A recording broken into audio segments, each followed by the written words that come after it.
Kembali lagi bola unsensor teman-teman. Sebelumnya mohon maaf sudah hampir sekitar 2 minggu ya kita tidak terbit video dan kali ini kita akan kembali lagi dengan mata saya yang sedang sakit.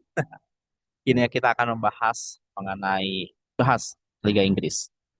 Oke teman-teman, untuk Liga Inggris sendiri sekarang atau akhir pekan nanti akan masuki pekan ke-12 di mana akan ada 10 pertandingan dan yang menjadi apa ya bisa dibilang magnet utamanya adalah derby London Utara antara Arsenal menghadapi Tottenham Hotspur di Emirates Stadium. Jadi seperti biasa akan kita bahas satu persatu di antaranya laga pertama hari Sabtu ini tanggal lagi ya tanggal 22 November jam 19.30 ini akan ada laga antara Burnley melawan Chelsea. Di sini Burnley yang performanya masih gitu aja setidaknya untuk saat ini posisinya berada di posisi ke-17, satu tingkat di bawah zona degradasi. Kini akan menghadapi Chelsea yang memang sedang berusaha untuk bangkit, meskipun banyak fans Chelsea mengatakan saat ini dan memang menurut saya juga masih belum untuk berada di persaingan gelar juara, tapi setidaknya untuk melawan Burnley Chelsea harus bisa menang tentunya untuk tetap berada di papan atas. Kalau kita lihat selisihnya hanya 6 poin saja dengan puncak klasemen Arsenal dan tentunya ini akan diuntungkan karena Arsenal nantinya akan menghadapi lawan cukup tangguh yaitu Spurs di hari Minggu nanti. Jadi laga melawan Burnley tentunya harus dimaksimalkan oleh Chelsea. Uh, Kabar baik juga kalau Palmer saya lihat di apa ya media sosial Chelsea sudah mulai kembali berlatih dan juga performa apik pemain-pemain Chelsea di international break seperti Estevao curi perhatian. Ada kemungkinan Chelsea akan menurunkan skuad lapis kedua menurut saya karena nanti di tengah pekan nanti Chelsea akan menghadapi Barcelona dan menghadapi Arsenal minggu depan. Lawan ataupun laga yang cukup berat, membutuhkan intensitas tinggi, membutuhkan fokus yang tinggi, sehingga seharusnya melawan Burnley ini tidak boleh abai ya, harus tetap fokus, namun bisa memiliki kekuatan setidaknya. Pemain-pemain yang memang belum mendapatkan kesempatan bermain lebih banyak, mungkin bisa turun di laga melawan Burnley seperti FFV yang mungkin selalu tampil dari panggung cadangan, bisa ditampil sejak awal, atau Jamie Bino Gittens yang tampil cukup apik juga untuk Inggris Under 21 dan Tyreek George, lalu Mark Hugh di posisi striker. Kita lihat, saya berharapnya ya sebagai pendukung Chelsea dan juga sebagai fans sepak bola di sini ingin nanti Enzo Maresca di saat laga melawan Burnley ini menurunkan beberapa pemain yang memang belum mendapatkan menit bermain cukup banyak, misalnya kayak Mark Hugh ataupun Tyreek George diberi menit bermain yang lebih, meskipun tidak turun sebagai starter bisa mendapatkan menit bermain setidaknya sekitar 20 sampai dengan 30 menit. Ya, singkat saja, seharusnya Chelsea bisa memenangkan laga melawan Burnley nanti di weekend nanti. Selanjutnya, teman-teman di sini di laga kedua hari Sabtu juga jam 10 malam di sini ada berapa laga? Satu, dua, tiga, empat, lima. Ada 5 laga ya, hampir setengahnya di jam 10 malam. Di sini yang pertama ada Bournemouth lawan West Ham United. Dua tim yang sedang terbalik kondisinya, performanya. Bournemouth yang sempat mengerikan di awal musim, bahkan sempat berada di posisi kedua. Di 2 laga terakhir mengalami kekalahan dan di sisi lain West Ham United di 2 laga terakhir menghadapi kemenangan atau mendapatkan kemenangan. Nuno Espirito Santo menangani West Ham United ini cukup baik sebenarnya, meskipun ada slow start karena memang di laga-laga awalnya seperti Arsenal ya kalau tidak salah cukup sulit, dan kini akan menghadapi sang apa ya bilang udah hitam Bournemouth yang sedang mencari performanya kembali setelah minggu lalu sebelum international break ini dibantai cukup telak oleh Aston Villa dengan skor 4-0.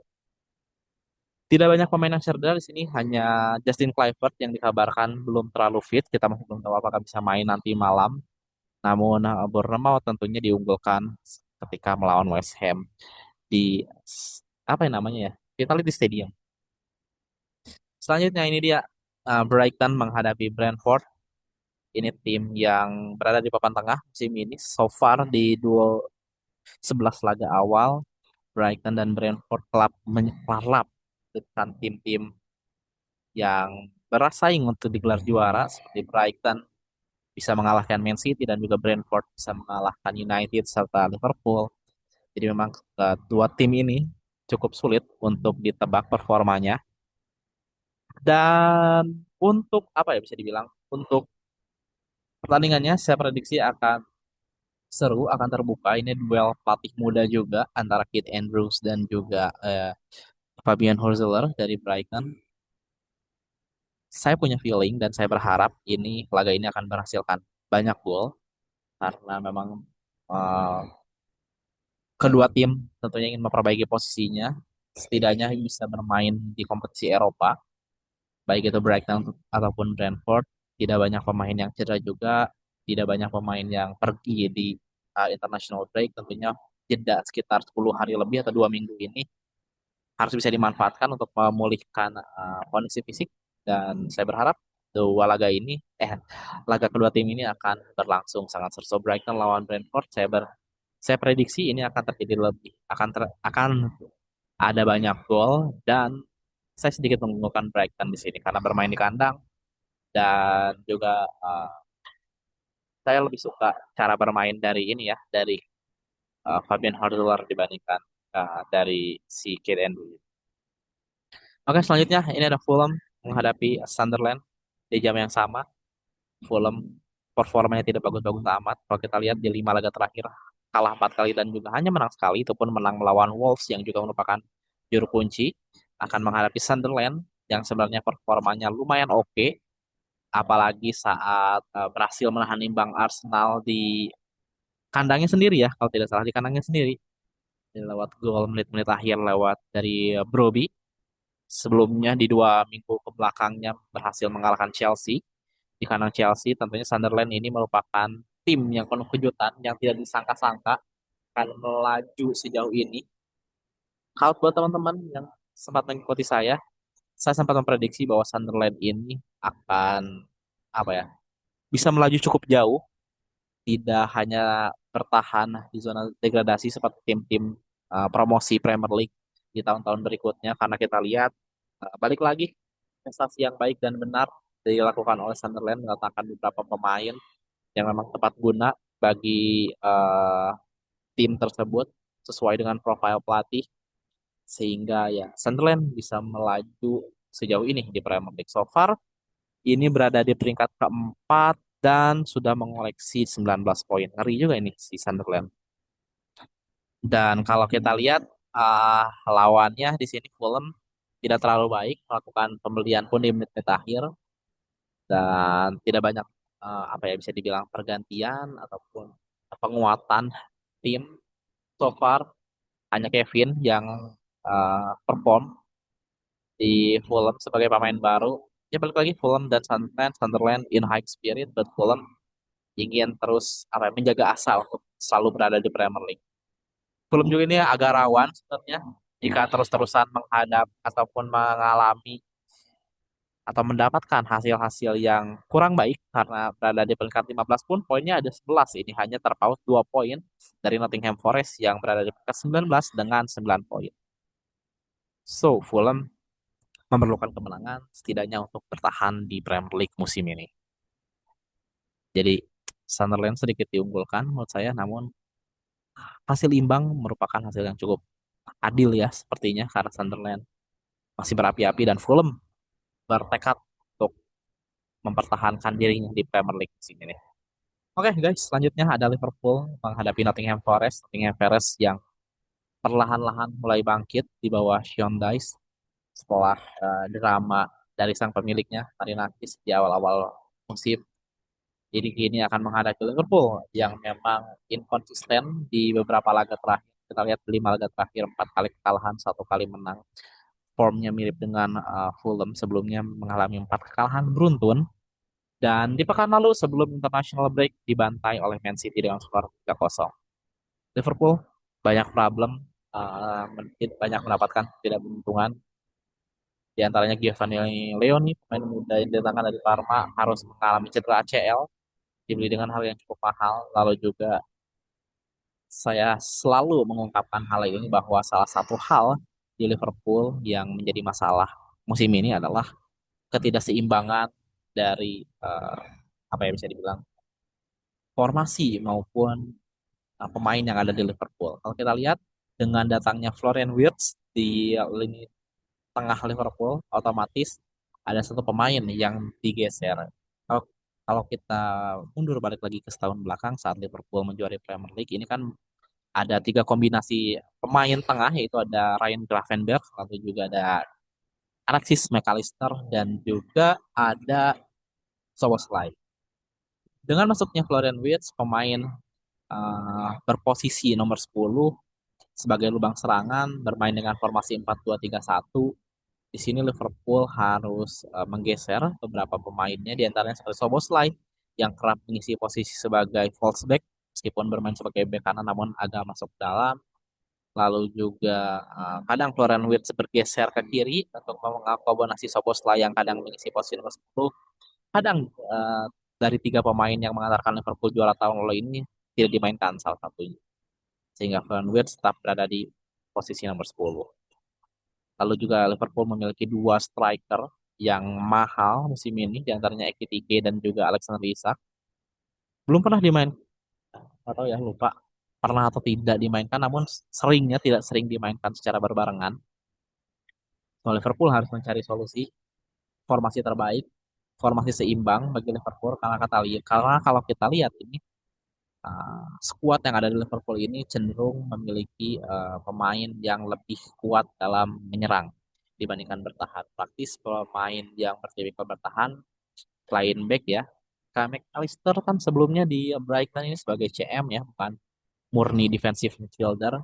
Begitupun Gravenberch saat di Ajax maupun di Bayern Munich juga formasi lagi posisi murninya bukan seorang central defensive midfielder, dan central defensive midfielder murni yang dimiliki oleh Liverpool itu Endo ini levelnya tidak setinggi CDM yang dimiliki oleh klub-klub lainnya, seperti contoh di Chelsea punya Caicedo, di City ada Rodri, lalu juga di Arsenal ada Declan Rice dan Zubimendi, lalu juga di United itu kan ada Casemiro. So untuk Liverpool tentunya ini suatu PR besar menurut saya di musim depan, harus menyeimbangkan tim yang ada di Liverpool. Apakah akan bermain dengan 4-3-3, 4-2-1, tentunya pemain yang memang bertipikal sebagai pemain tengah, baik itu box to box ataupun playmaker, tidak terlalu cocok dipasang sebagai CDM yang merupakan box crusher ataupun holding midfielder. Cukup sulit, dan Liverpool harus mencari solusi. Apalagi nanti di bulan Januari harus kehilangan Mohamed Salah yang akan bermain di AFCON ya, atau Piala Afrika. So Liverpool lawan Nottingham Forest di sini high spirit ya karena ingin coba memperbaiki posisi, sedangkan Liverpool penuh anxiety menurut saya karena banyak tekanan, harus bermain baik. Beberapa pemain baru dengan harga mahal seperti Wirtz dan juga Isak juga tentunya sering digoreng oleh netizen dan media. Tentunya dituntut untuk menampilkan performa yang cukup baik, dan Liverpool penuh dengan tekanan sehingga laga tidak akan mudah bagi Liverpool ketika menghadapi Nottingham Forest. Selanjutnya di sini ada tim juru kunci Wolverhampton Wanderers menghadapi Crystal Palace yang cukup inkonsisten di 5 laga terakhir, hanya mengoleksi satu kemenangan saja dan 2 kali imbang, 2 kali kalah. Ini akan menghadapi Wolverhampton yang belum sama sekali menang, hanya mengoleksi 2 poin dari 2 hasil draw.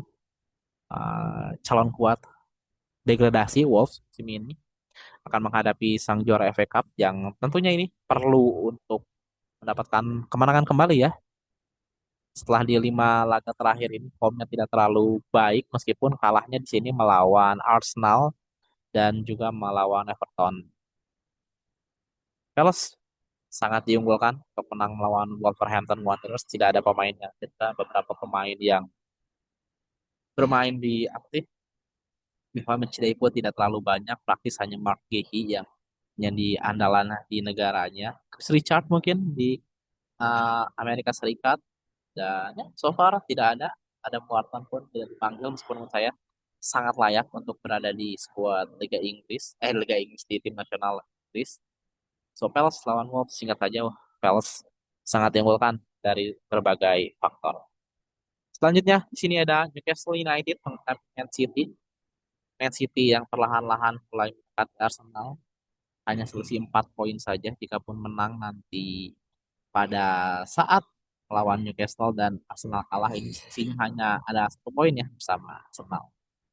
Ini ciri khas Manchester City sebenarnya kayak pelan-pelan terlihat tidak seperti title contender namun di saat yang apa ya, berjuang di title contender atau di uh, perburuan gelar juara City kayaknya greget ngeliat kayak anjir nih kayak cuman Arsenal doang nih yang mau jadi juara ya udah gue langsung cabut gitu gue langsung gas dan ya City tentunya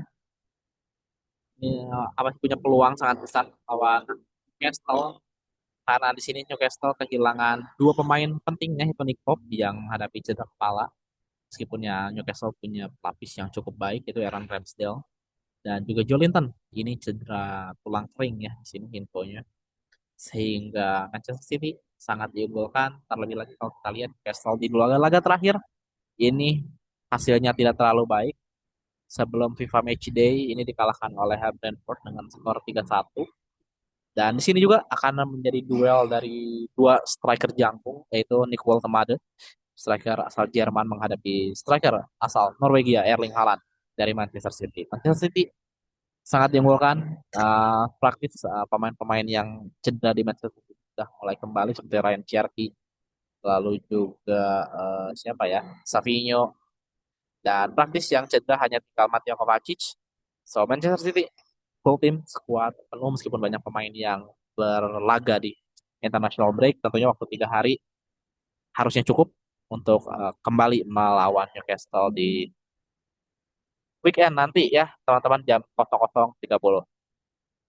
Oke guys, selanjutnya kita loncat ke hari Minggu. Di sini adalah antara Leeds United menghadapi Aston Villa. Leeds United uh, sama dengan Fulham tadi, formanya tidak baik-baik amat. Nah, dari 5 laga terakhir hanya memperoleh 1 kali kemenangan menghadapi Aston Villa. Yang kebalikannya dari 5 laga terakhir 4 kali kemenangan 1 kali kekalahan.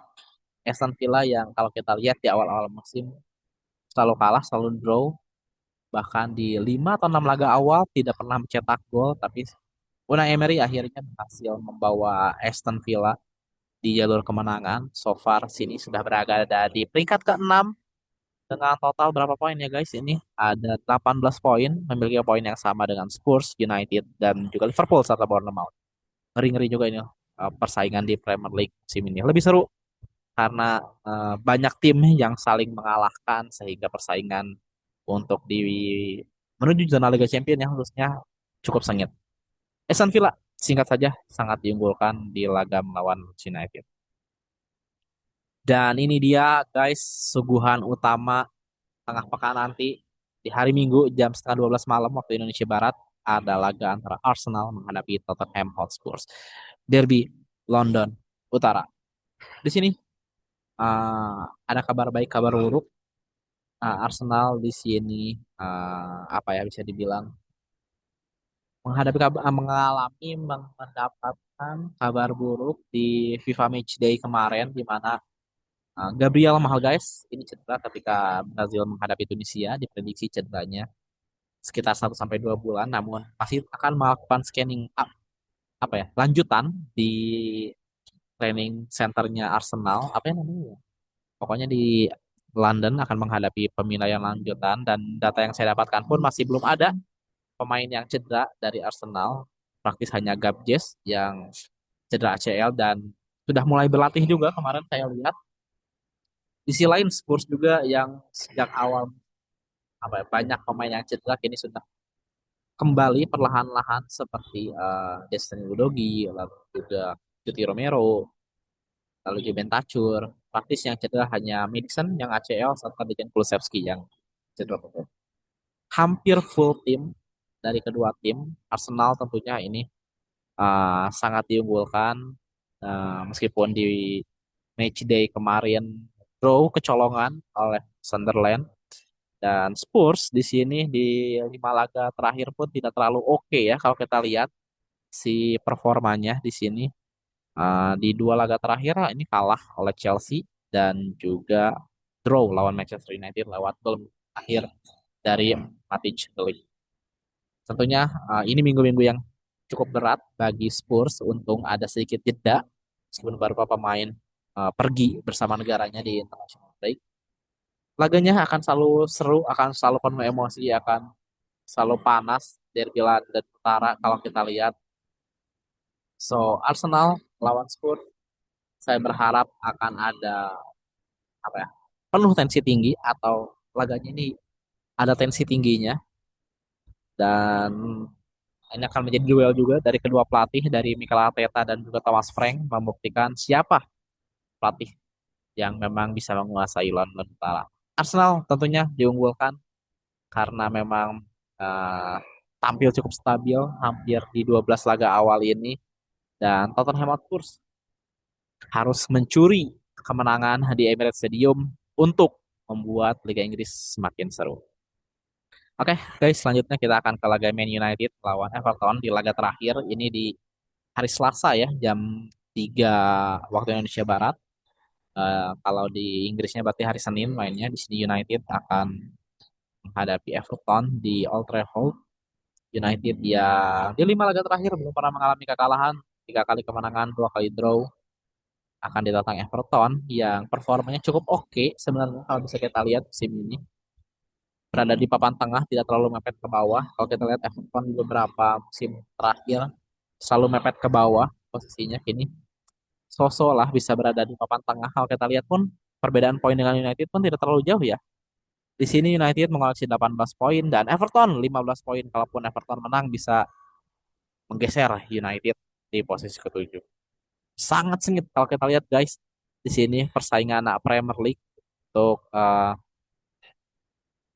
perbedaan poin dari tiap klubnya. Untuk Arsenal yang agak cukup jauh memang melawan Manchester City karena ini dari satu ke dua ada jeda ataupun jarak 4 poin. Di sini Man City dengan Chelsea berjarak 2 poin, dan Chelsea Sunderland jarak 1 poin. Lalu juga kalau kita lihat Chelsea dan Palace yang berada peringkat 10 hanya berjarak 3 poin. Kalaupun Palace menang bisa jadi Palace ketiga, kalau Chelsea kalah bisa jadi ke 10. Lalu juga ya banyak lah pokoknya ini dari Nottingham Forest 9 poin di peringkat 19, kalau menang peringkat 12 bisa naik ke 14. Persaingan sangat terbuka di Premier League musim ini. Salah satu liga paling seru.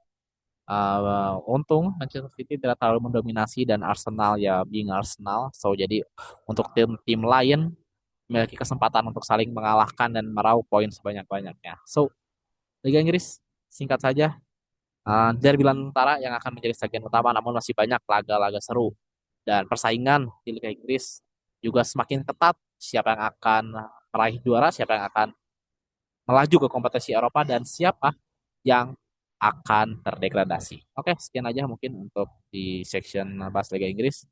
Sampai jumpa di video hari Senin mungkin. Bye bye.